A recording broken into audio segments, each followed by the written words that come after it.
اسلام کو ہم نے مدرسے کے اندر قیدی کیوں بنایا ہے؟ اس اسلام کا قصور کیا ہے؟ اس لیے کہ اس کے پاس تخت نہیں ہے، اس لیے اس کے پاس پاور نہیں ہے۔ وہ پاور جب فاروق اعظم اسمبلی کا اجلاس بلاتے تو دو سپر پاور طاقتیں، رومن امپائر، پیرسین امپائر، ان کی ٹانگیں کام جایا کرتی تھی۔ کہاں ہے وہ؟ اٹھو اور اس اسلام کا حق ادا کر دو۔ کہیں ایسا نہ ہو کہ ہماری آنکھیں بند ہو جائیں، جبریل کا سامنا ہو، وہ ہم سے کہہ دے کہ اچھا دین تیرے پاس آیا تھا اور دین نے تو نے دین کو صرف ایک پارٹ آف لائف سمجھا، محدود کر دیا، قیدی بنا دیا۔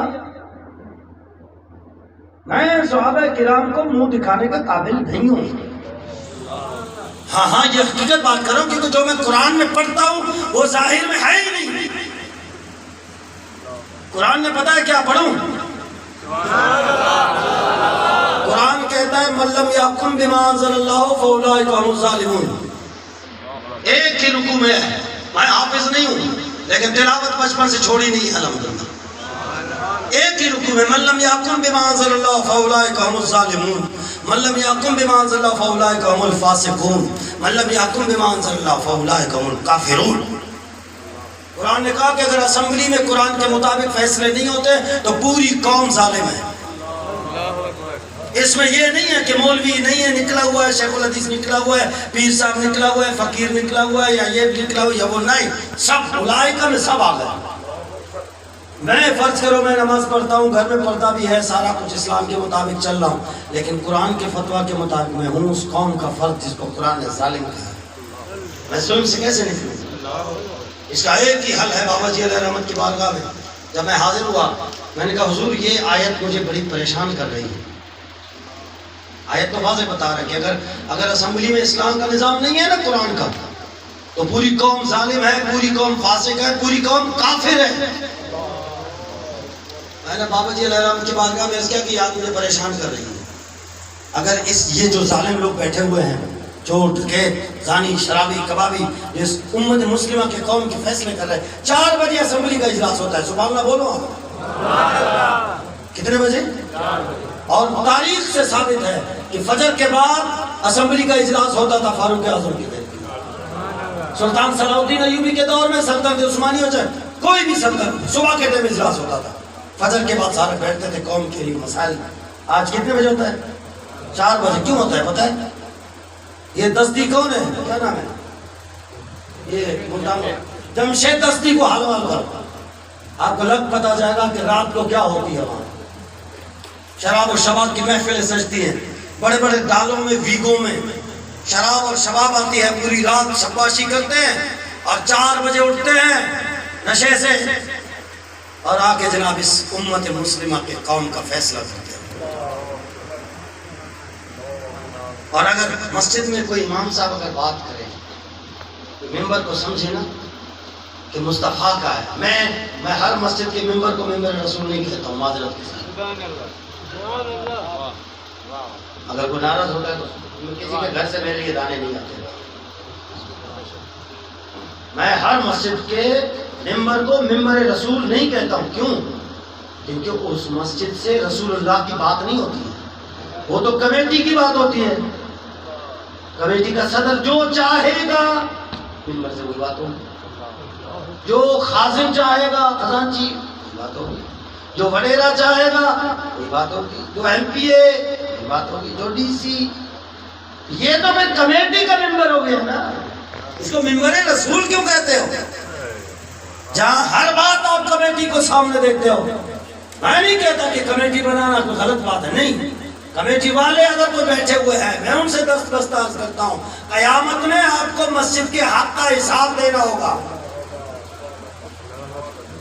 مسجد آپ سے یہ نہیں پوچھے گا کہ لوٹا لایا تھا یا ٹوٹی لایا تھا یا فرش لایا تھا یا یہ لائٹ کیا تھا یا پھر نہیں، یہ سوالات ہوں گے ہی نہیں۔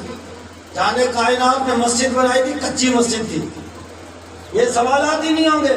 مسجد آپ سے یہی پوچھے گا کہ گیٹ بڑا مضبوط لگایا تھا، اے کمیٹی صدر، اے کمیٹی کے صدر، تم نے مسجد کا گیٹ بڑا مضبوط بنایا 1.5 لاکھ روپے خرچ کر کے، تیرے گھر میں کبھی مجھے اجازت نہیں تھی، تیرے بچے کی شادی ہوئی، جب میں آنا چاہتا تھا کہ یہ واحیات ختم کرو تو تم نے کہا تھا جائے مسجد کے اندر قیدی بنایا، پھر بھی باہر نکلتا ہے۔ یہ سوال کا جواب تجھ سے ہوگا کمیٹی کے صدر، علاقے کے وڈیرا، علاقے کے سردار، علاقے کے ایم پی اے، یہ آپ سے سوال ضرور ہوگا اور یہ قیامت میں ہوگا، ہم بھی دیکھیں گے انشاءاللہ۔ اسلام پکار کے کہے گا ہر ایک سے کہ جو اسلام کے راہ میں رکاوٹ ہے، اسی لیے آج لے ان کی پناہ، آج سبحان اللہ، سبحان اللہ، قید سے آزاد کر کے اسمبلی کی زینت بنائے، پھر دیکھیں اسلام کیسے آزاد ہوتا ہے۔ آپ کو پتا ہے کتنے سال اسلامی سلطنت رہی ہے؟ یہ تو جمعہ 8 دن میں انگریزی نظام ہے، آپ پیچھے جائیں نا تھوڑا سا، لے جاؤں آپ کو، چلو گے؟ سنو میں 10 سال نبی علیہ السلام نے حکومت فرمائی، 2.5 سال صدیق اکبر نے، 10 سال فاروق اعظم نے، 12.5 سال عثمان غنی نے، 5.5 سال مولا علی نے، 6 ماہ امام حسن نے، 100 سال بنو امیہ نے، 500 سال بنو عباس نے، 280 سال بنو آل فاطمی نے، 627 سال پر مشتمل ہے اسلامی سلطنت عثمانیہ۔ یہ پورے پیریڈ میں آپ سلطان ہیں، آپ اقتدار میں ہیں، اسلام چمکتا ہوا دکھائی دے رہا ہے، کسی کی جرأت نہیں ہے جو اسلام کا مقابلہ کرے، چاہے وہ یہودی ہو، چاہے وہ صلیبی ہو، چاہے وہ منگول ہو، چاہے وہ تاتار ہو۔ اسلام ایک فیصلہ کرتا ہے تو ان کی ٹانگیں کام جایا کرتی ہیں۔ یہ تو سلطنت عثمانیہ گیا 1919 میں، اس کے بعد سے لے کے ہم لوگ دستے نگر ہیں، وہ جو کہتے ہیں ہم لوگ لبیک۔ اسلام کی ویلیوز، اسلام کے قوانین، اسلام کے اصول کو وہ چیلنج کرتے ہیں، ہم کلمہ پڑھنے کے بعد ہم بات نہیں کر سکتے، کیونکہ کریمہ ببخشائے برحال شیخ سعدی سے معذرت کے ساتھ اکبر حسین الہ آبادی نے کہا، کریمہ ببخشائے برحال بندہ کہ ہستم مسیر کمیٹی و چندہ۔ ہم نے مسجدوں کو اس کے لیے رکھا ہے، بس چندہ چل رہا ہے، دھندا چل رہا ہے، بس مسجدیں بناؤ، مسجد پہ مسجد بناؤ، 60 سال گزریں گے، میں چلا جاؤں گا، پھر بیٹا آ جائے گا، پھر شاگرد آ جائے گا، اسی میں فکر۔ یہ مدرسہ ہے، 1 کمرہ 2 کمرے 3 کمرے 10 کمرے چل گئی، ڈبل منزل ہو گیا، اولا ثانیہ ثالثہ رابعہ خامسہ سادسہ دورہ تخصص، اور یہ مفتی شیخ الحدیث بن گیا۔ یہ جناب اس نے 4 سال لگائے، وقت لگایا، ہر شب جمعہ میں جاتا ہے، 6 ماہ بھی لگائے، چلہ بھی لگائے، سارا کچھ لگایا، آخری دعا میں بھی جاتا ہے۔ یہ اور بات ہے کہ سود کی گاڑی میں جاتا ہے، آتا بھی سود کی گاڑی میں، دعا میں ضرور۔ یہ نقشبندی ہے، یہ قادری ہے، یہ چشتی ہے، یہ سہروردی ہے، یہ شاذلی ہے، یہ نقشبندی ہے، اس کو 7 سبق یاد کراؤ۔ یہ لطیفہ قلب ہے، خفی ہے، اخفا ہے، سر ہے، نفس ہے، روح ہے، سلطان الاذکار ہے۔ یہ قادری ہے، 10 سبق یاد کرے گا، چشتی ہے 13 سبق یاد کرے گا، سہروردی ہے 9 سبق یاد کرے گا، شاذلی ہے 42 سبق یاد کرے گا۔ بس تسبیح پہ تسبیح چل رہا ہے، مراقبے پہ مراقبے ہو رہا ہے، اللہ کی ضربیں لگ رہی ہیں، بس مست رکھو انہیں۔ اقبال نے کہا تھا مست رکھو انہیں، ذکر و فکر و صبح آئے گاہی میں، پختہ کر دو انہیں مزاج خانقاہی میں۔ وہ اسی میں لگے رہے، اسی میں دبے رہے، اللہ کی ضربیں لگتی رہے۔ ان کو جلسے کے لیے پیسے ضرورت ہے، پیسے دے دو، ان کو مدرسے بنانے کے لیے فنڈنگ چاہیے، فنڈ دے دو، تاکہ اسلام ان سے باہر نہ نکل سکے۔ یار رسالہ کشیریہ پڑھو گے نا، اس میں لکھا ہے کہ ذکر قلبی کا جو قابل ہوگا وہ 7 آسمان میں جائے گا۔ یہ جو اسباق ہے نا، یہ کوئی عام نہیں ہے، کہاں پہنچے گا؟ 7 آسمان کو۔ یہ تو رسالہ کشیریہ نے کہا ہے، صراط المستقیم میں اسماعیل دہلوی دیوبندی کا بہت بڑا امام ہے وہابیوں کا، اس نے لکھا ہے ذاکر جب ذکر کرتا ہے تو دروازے کھلتے ہیں، 7 آسمان میں پہنچ جاتا ہے۔ آج پہنچ رہا ہے ذاکر؟ وہ پرانا دور تھا، تمہارا اسلام آسمانوں میں بھی جاتا ہے، آج تمہارا اسلام گلی میں نہیں جاتا۔ خدا را اٹھو، اسلام کو وہ وقت دو۔ وہ دیکھیں طریقہ یہی ہے کہ پہلے جھنڈا ہوتا ہے، مسجد بعد میں ہوتی ہے، پہلے جھنڈا ہوتا ہے، مدرسہ بعد میں ہوتا ہے، روزہ بعد ہے، حج بعد ہے، نیکی کا حکم بعد ہے، پہلے حکومت ہے۔ پڑھو قرآن۔ اللہ تعالیٰ ارشاد فرماتے ہیں الذین ان مکناہم فی الارض اقاموا الصلاۃ وآتوا الزکاۃ وامروا بالمعروف ونہوا عن المنکر وللہ عاقبۃ الامور۔ فرمایا سب سے پہلے مومنین کو ہم حکومت دیتے ہیں، قرآن کہتا ہے سب سے پہلے ہم مومنین کو زمین میں حکومت دیتے ہیں، پھر وہ کیا کرتے ہیں؟ پھر وہ نماز قائم کروانے کے لیے مسجدیں بناتے ہیں، پھر وہ بیت المال کا نظام قائم کرتے ہیں، پھر وہ نیکی کا حکم دیتے ہیں، پھر وہ برائی سے روکتے ہیں۔ یہ طریقہ قرآن کا ہے۔ مسجد بعد میں ہے، پہلے جھنڈا ہے۔ ہم نے جھنڈے کو تو اٹھایا نہیں، مسجد پہ مسجد بنایا جا رہا ہے۔ میں معذرت کے ساتھ آپ کو بھی بہت لیٹ ہو گیا لیکن درد دل شیئر کروں گا۔ ہمارے بزرگ بیٹھے ہوئے ہیں، علماء کرام، دوسرے عمر رسیدہ شاہ صاحب بیٹھے ہوئے ہیں ماشاءاللہ۔ میں ان سے ایک سوال کرنا چاہوں گا، اجازت ہے؟ پیچھے بھی بیٹھے ہوئے ہیں جو مجھ سے عمر میں زیادہ ہیں، میں ان سے بھی مخاطب ہوں، تو مجھے میرے ایک سوال کا جواب دیں۔ آپ بتائیں آپ کے دور میں مسجدیں زیادہ تھیں یا آج ہیں؟ جو بزرگ ہیں عمر رسیدہ 70-80 ایجڈ جو ساتھی ہیں وہ بتائیں آپ کی عمر میں آپ کے دور میں مسجدیں زیادہ تھی آج؟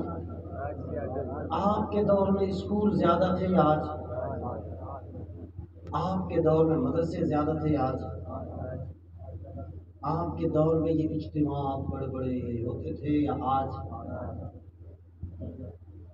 آئے مسجدیں بھی بڑھ گئی، علماء بھی زیادہ ہو گئے، اسکول کالج ایک گلی میں، اس طرف دیکھو تو امریکن لینگویج، اس طرف دیکھو تو آکسفورڈ فلانا، اس طرف دیکھو برٹش ہے، پتہ نہیں چینی ہے، اس طرف پتہ نہیں کیا، کتنے سسٹم بنے ہوئے ایک گلی میں، کتنے اکیڈمیاں ہیں ایک گلی میں، کتنے مدرسے ہیں ایک گلی میں، کتنی مسجدیں۔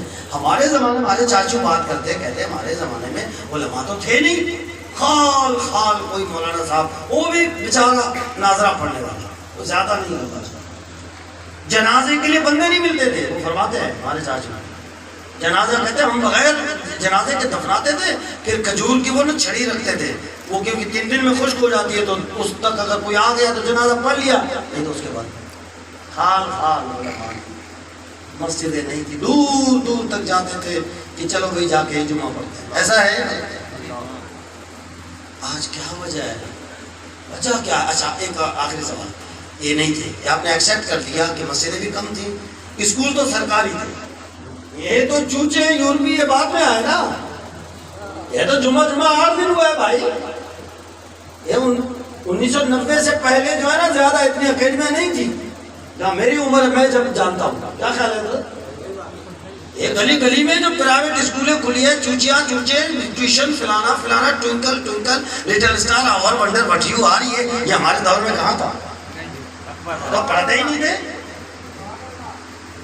آج یہ نکلے ہیں ہر گلی میں جناب اکیڈمیاں پڑھ رہی ہیں، اور پتہ نہیں کیا کیا نام ہے، ہمارے تو پکی کچی سبحان اللہ، کچی پڑھتے تھے، پھر پکی ہو جاتے تھے، پھر دوسری تیسری، یہ تھا ہمارے یہاں۔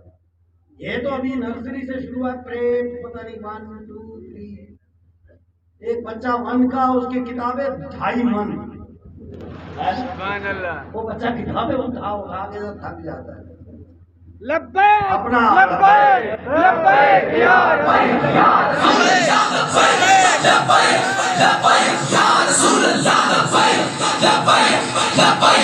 رسول اللہ، توجہ